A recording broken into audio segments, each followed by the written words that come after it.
ओम नमो भगवते वासुदेवाय।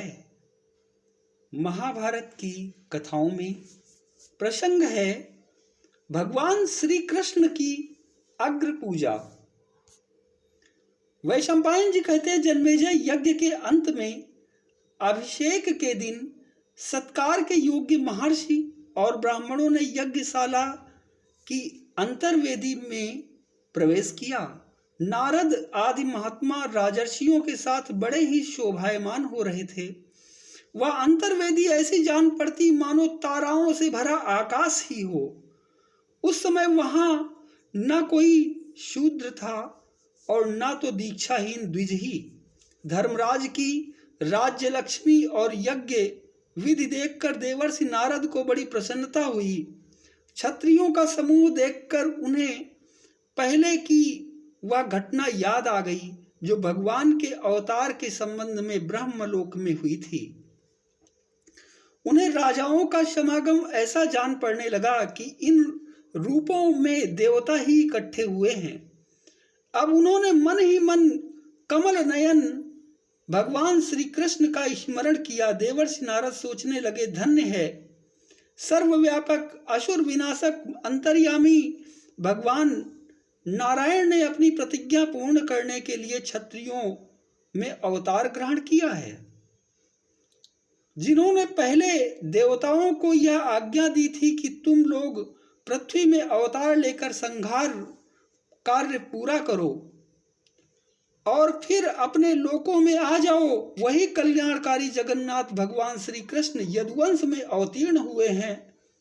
देवराज इंद्र आदि समस्त महान पुरुष जिनके बाहुबल की उपासना करते हैं, वही प्रभु यहाँ मनुष्य के समान बैठे हैं। स्वयं प्रकाश महाविष्णु इस बलशाली क्षत्रिय वंश को अवश्य ही पुनः निगल जाएंगे। भगवान श्री कृष्ण ही समस्त यज्ञों द्वारा आराध्य सर्वशक्तिमान एवं अंतर्यामी है। इस प्रकार के विचार में देवर्षि नारद डूब गए। उसी समय महात्मा भीष्म ने धर्मराज युधिष्ठिर से कहा, राजन, अब तुम सब समागत राजाओं का यथा योग्य सत्कार करो।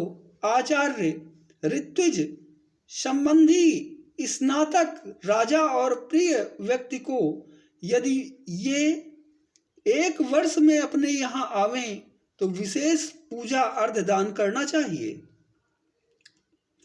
ये सभी लोग हमारे यहाँ बहुत दिनों के बाद आए हैं, इसलिए तुम सबकी अलग अलग पूजा करो और इनमें जो सर्वश्रेष्ठ हो उसकी सबसे पहले। धर्मराज ने पूछा, पितामह कृपा करके बतलाइए, इन समागत सज्जनों में हम लोग सबसे पहले किसकी पूजा करें? आप किसे सबसे श्रेष्ठ और पूजा के योग्य समझते हैं? शांतनु नंदन भीष्म ने कहा, धर्मराज, पृथ्वी में यदुवंश शिरोमणि भगवान श्री कृष्ण ही सबसे बढ़कर पूजा के पात्र हैं। क्या तुम नहीं देख रहे हो कि उपस्थित सदस्यों में भगवान श्री कृष्ण अपने तेज बल और पराक्रम से वैसे ही देदीप्यमान हो रहे हैं जैसे छोटे छोटे तारों के भुवन में भास्कर भगवान सूर्य, जैसे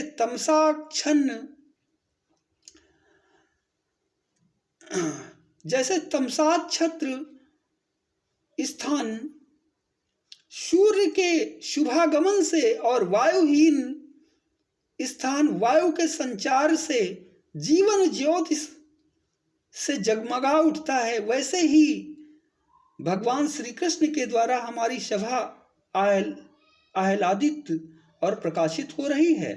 भीष्म की आज्ञा मिलते ही प्रतापी शाहदेव ने विधि पूर्वक भगवान श्री कृष्ण को अर्घदान किया और श्री कृष्ण ने शास्त्रोक्त विधि के अनुसार उसे स्वीकार किया। चारों ओर आनंद मनाया जाने लगा। ओम नमो भगवते वासुदेवाय।